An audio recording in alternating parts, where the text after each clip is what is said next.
Kiddushin Daf Nun Tet Amud Aleph, Ethics and Storytelling. Ani מהפך בחררה. We continue being in the midst of these difficult times, and may our learning each morning go to the schus of the soldiers who are defending us, putting their lives at risk and in danger, aren't able to be here with us, the luxury of being able to learn quietly. May our learning of Torah be a schus for them and protect them in everything they do. So Chaim is a really exceptional student at Ponevezh Yeshiva in Bnei Brak. He's a serious young man, a Talmud Chochem from a very poor family. Sora is studying in Yerushalayim at Beis Yaakov, from also a poor family in New York. And on the last day of her period in Israel, she's in Israel just for a year, she is introduced to Chaim. She's a beautiful girl. She is charismatic, she is vivacious, she's bright and intelligent. And Chaim falls head over heels in love with Sora. But Sora's going back to New York. So they engage in long distance relationship, they write to each other, and Chaim cannot get her out of his mind. And he's worried that she's back in New York, and she's from a poor family, he's from a poor family, they can't travel backwards and forwards, and besides, he's busy learning. And he's very worried she'll meet somebody there, and he just can't get this out of his mind. So he asks his Rebbe in Yeshiva, and his Rebbe says, you know what, you've been corresponding for a long time already. Your chavrusa is going to New York for a family simcha. Ask him to be mekadesh Sora b'shlichus. Marry her. And when she can come to Israel, you'll do the rest of the marriage, and everything will be good. So he asks his chavrusa, lifelong friend from a very wealthy family, who's going to New York for a chasna, and he asks Yitzchok to go and be mekadesh Sora on his behalf. An unusual thing to do, but they check up, al pi halacha, that's something that can be done. So off Yitzchok goes to New York. He calls up Sora, they arrange to meet, and oh my goodness, Yitzchak meets Sora, and he just can't believe this girl. And he decides, well, I don't have to tell her right now about this, why I'm here. Let's have dinner together. And he begins to wine and dine this poor girl, Sora, who's never had a life like that before. She goes to the finest kosher restaurants in New York. She has the most wonderful time with him. He is charismatic. He is bright. They get on so well together. Eventually he tells her, look, this is the deal. I've actually come on behalf of my chavrusa, Chaim, back in Bnei Brak, but you two hardly know each other. And it's a risk. I'm going to marry you. Now you're going to be a married woman to somebody you hardly know. You've been writing letters to each other. Maybe we should rather get together. She's completely taken with the guy, and she agrees. She asks her father asks his Rebbe. The Rebbe says, the two men are both proposing to my daughter. Both Talmidei Chachomim, both very fine men. One is rich and one is poor. So the Rebbe says, so why get involved with the poor one if your daughter can live a comfortable life? Why would you want to get in if everything else is equal? Let her marry the rich one. So they get married. Chaim is devastated. And he goes to his Rosh Yeshiva, he goes to a posek, and he says, what do I do? The posek says, I'm sorry to tell you that Meshe Asa Asui. What has been done has been done. There's nothing we can do about it. She is married to Yitzchak, your chavrusa. Ela shenahag bo minak ramaut. But you should know that your chavrusa is a cheat. Your chavrusa is dishonest and deceitful. You should know that. That's the story of the opening Mishnah of the third parak of Kiddushin. And then the Gemara goes on and tells us more. We see here that there are two dimensions in Psak Halacha. There's the technical halacha and there's ethics. So you've got a situation of Mesh Asa Asui. Technically, this is fine. The sheliach is entitled to change his mind and decide to act on his own behalf and not on behalf of the person who sent him, and to engage in the marriage himself. He's allowed to do that. It's a valid marriage, but you're a thief. You're a dishonest person. And we need to use Musar as one of the means of interpreting and contextualizing halacha. Otherwise, you'll end up doing things which are technically right, but ethically wrong, and that can't be the Ratzon Hashem. So the Ratzon Hashem is not determined only by technical halacha, it's also determined by the context of halacha in an ethical perspective. And we have that example we've often spoken about where Hashem says to Moshe, Nekom Nikmat Adam Yisrael, go and avenge the blood of Yisrael from the Midianites, and Moshe sends Pinchas to do it. Chazal ask, and they answer because he feels a debt of gratitude to the Midianites because of Yisrael. Rabbi Chaim Shmulevitz says, but Hashem told him, the halacha is you've got to go and kill the Midianites. What are you making reasoning? You have a feeling of gratitude. Where do the emotions come in? No, explained Rabbi Chaim Shmulevitz, and Moshe understood from earlier cases that where the ethics of it challenge the technical aspect, you've got to interpret the technical aspect very carefully. So what Hashem is saying to Moshe, Moshe realized, isn't that you must go and do it yourself, you must have it done. But you don't have to do it yourself because that wouldn't be right for you to do it yourself. Anyway, that's just another example of where we put the technical halakha into an ethical context in order to interpret it. The Gemara goes on Tet Amud Aleph with another case of ethics and business. The case of Rav Gidl, who was Ma'apech B'hai Aro. Rav Gidl was negotiating over a piece of property. Azal Rabbi Abba Zavna. While he's busy negotiating, Rabbi Abba steps in and buys the property. Also, Rav Gidl kable to Rabbi Zera. Rav Gidl's very upset and goes to Rabbi Zera to tell him the story. Also, Rabbi Zera kable Rabbi Yitzchak Nafcha. Rabbi Zera went to Rabbi Yitzchak Nafcha, who is the Rebbe of Rabbi Abba. And he tells Rabbi Yitzchak Nafcha, Omeleh hamtein ad she'aleh etzleinu l'regel. He says, give me a bit of time. Yom Tov is coming, and I know that Rabbi Abba will come and visit me over Yom Tov. He'll come to hear the shiur, and he'll also come and visit me, and I'll have a chance to speak to him. Ki Salik, when he came up to visit, Ashkeche, Rabbi Yitzchak Nafcha finds Rabbi Abba, Omaleh, and he says the following, Rabbi Abba, there's a case of a poor man who finds a loaf of bread, and he's busy engaging in picking up the loaf of bread, and another man comes and snatches it away from him just before he's stretching out his hand to get the bread. It's quite clear that that's what he's after. It's in the street, and somebody else comes and snatches it away from him. What is the din? My Amale Nikarosha, says Rabbi Abba, that would be a wicked thing to do. So says Rabbi Yitzchak Nafka ve'elamar my time of it hachi. So why did you do that? He said, I had no idea that Rav Gidl was negotiating this property. I didn't know that. So in that case, says Rabbi Yitzchak Nafka, go and give it back to him. Even though halachically what you did is you didn't know that somebody else was negotiating, the sale is valid, but it's not a good thing for somebody of your stature to be involved in a deal like that. Go and give it back to him. We learned this Gemara, by the way, back in Daf Zayin, the Matmonim on Daf Zayin. We referenced this Gemara and we learned an aspect of it. So I don't want to sell it because there's an iron horror to sell the first property you ever buy in your life. That's not a good thing to do. But I'm happy to give it as a gift to Rav Gidl. I feel so bad, I'm happy to give it as a gift to Rav Gidl. Rav Gidl and that was the subject of the Matmonim of Zayin. Rav Gidl wouldn't take it back because he doesn't want gifts. He doesn't live on handouts. He likes to earn what he's got. Rabbi Abba lo nachit le mishum davik bo Rav Gidl. Rav Abba wouldn't go into the field because Rav Gidl was negotiating for it. Lo ma nachit lo v'lo ma nachit lo mitkar ara d'Rabbanan. Neither of them went into the property. The property land lay dormant, and the Talmidei Chachomim used it to fund the kollel because they wouldn't actually go into it. That's the story. On the halachic side, the Ramah says in Siman Reish Lamed Zayin, a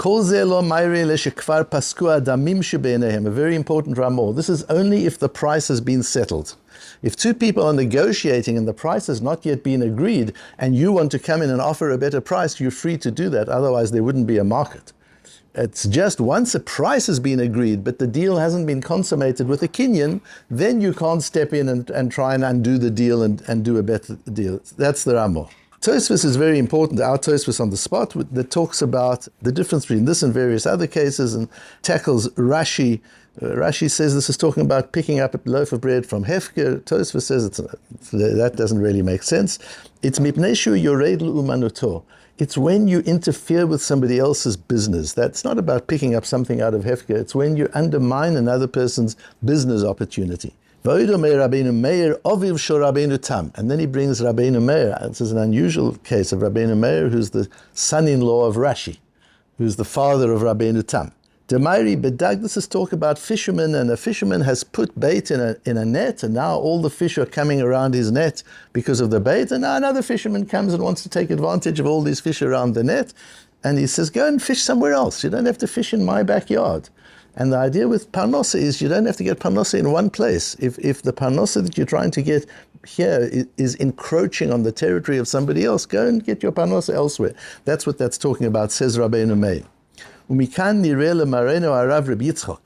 And Tosfos then quotes his Rebbe. We don't know exactly who the Tosfos on Kiddushin is, but we know it's a Talmud of Rabbeinu Yitzchok me'Ivro, who was a Baal Tosfos from the 13th century in Normandy in northern France. And here he quotes his Rebbe, Rabbeinu Yitzchok me'Ivro, she'osu lemelamed laskir atzmo lebal habayit sheyesh lo melamed acher beveito. If a place has a rov, or a home has a teacher, you can't go and try and get the job, take the job away from him, from the person who's already there.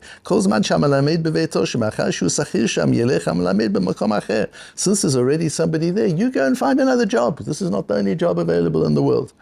Unless the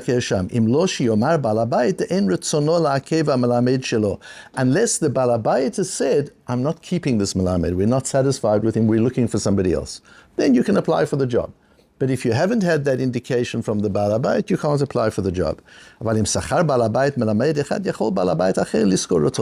But if I hire one teacher for my child, and you want the teacher for your child, you can offer the teacher I've hired a better wage. That you can do. But a rov in a shul, it always used to be an issue in the Rabbonos, and another shul's got more money available, offers the rov a higher salary, the rov moves. Is that, yes, you can do that, otherwise nobody can improve their situation in life.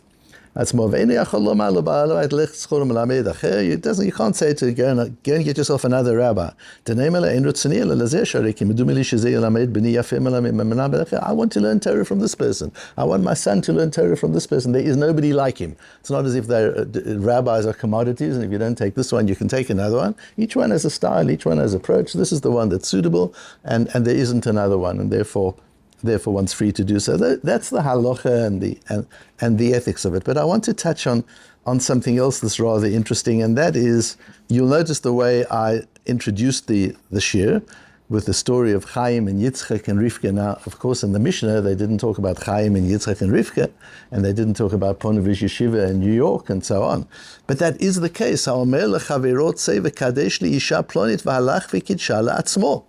That is the case the Mishnah is talking about. Mekudeshet l'sheni, the second one, she is Mekudeshet. She is Mekudeshet to the second one.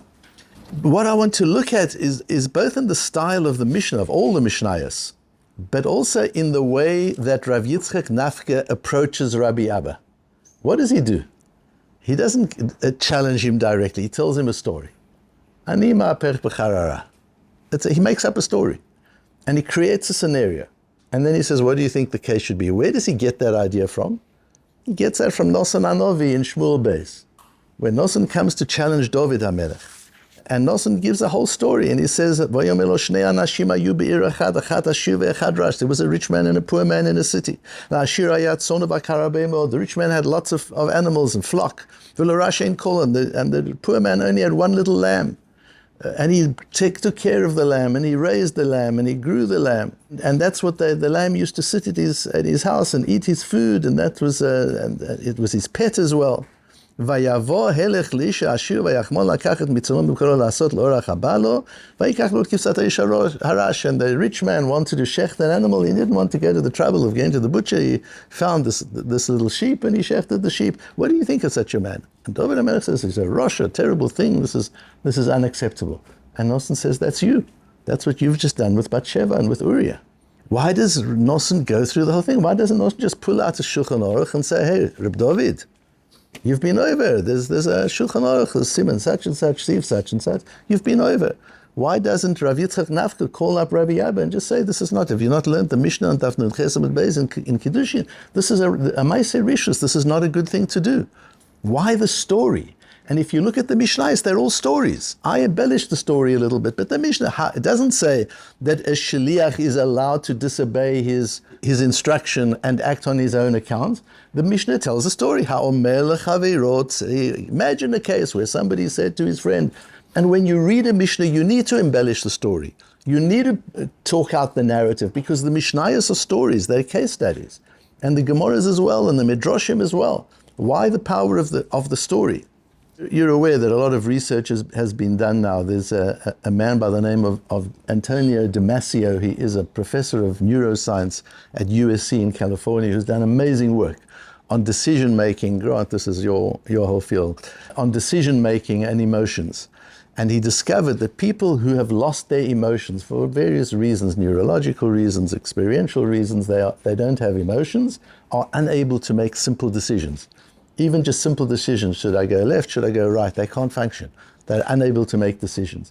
And he develops his whole thesis from there that decision-making is driven by emotions, not by reason. The reason is how you rationalize your decision, but your decision is made subconsciously on an emotional level long before you're even aware of it. Are you going to buy or you're not going to buy? You're going to do this or you're not going to do this. It comes from an intuitive place and in the emotional seat of your mind and nowhere else. And therefore, data doesn't change people's mind. You don't change people's mind and you don't convince people with data. You convince people with an emotion, and storytelling arouses the emotions. So they've done the research that data ignites two little places in your brain. Storytelling ignites the entire brain. When you're listening to a story, your whole brain is active. When you're receiving data, two little parts of your brain are active, and that's all that's active. And that when you're being told a story, you have what they call neurocoupling. You actually join together with the storyteller.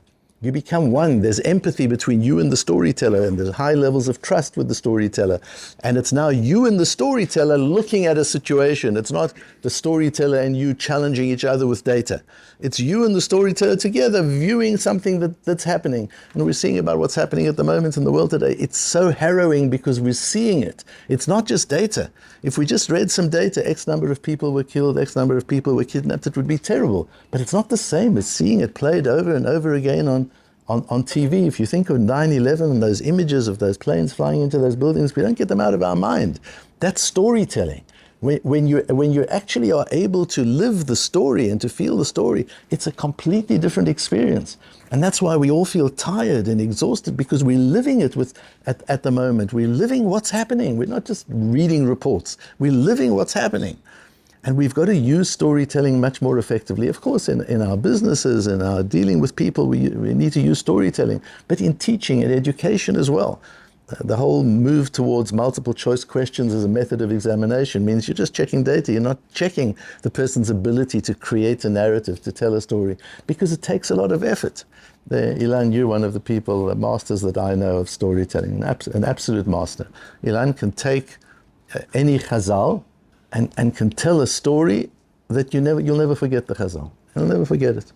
Because you're linking into the story. It's not a matter of reading something out of a sefer and a bit of data that you get, and the data goes in, the data goes out. It's the ability to translate data into a moving emotional story takes a lot of work. It's a lot of effort to take the data and say, so what's the story I'm going to tell? The story doesn't have to be a true factual story. It can be a fictional story. It doesn't matter, as long as it's telling a true idea. As long as it's communicating true ideas. That's what fiction is. Fiction are stories which are not necessarily true, but they're communicating true ideas. And in the way we educate our children, in the way we try and persuade members of our family, in the way we teach our Talmudim, terribly important to develop the art of storytelling. And one can get better and better at it. There are books on it, there are courses on it. It's an incredibly important skill. And we see the Mishnah is entirely based on storytelling. And when we see how Rav Yitzchak Nafcha approaches Rabbi Abba based on the methodology of Nosson Hanovi, that if you want to challenge somebody in a way that doesn't trigger them into defensive behavior, which won't bring about any behavioral change, the way to do it is to tell them a story, not to challenge them with data.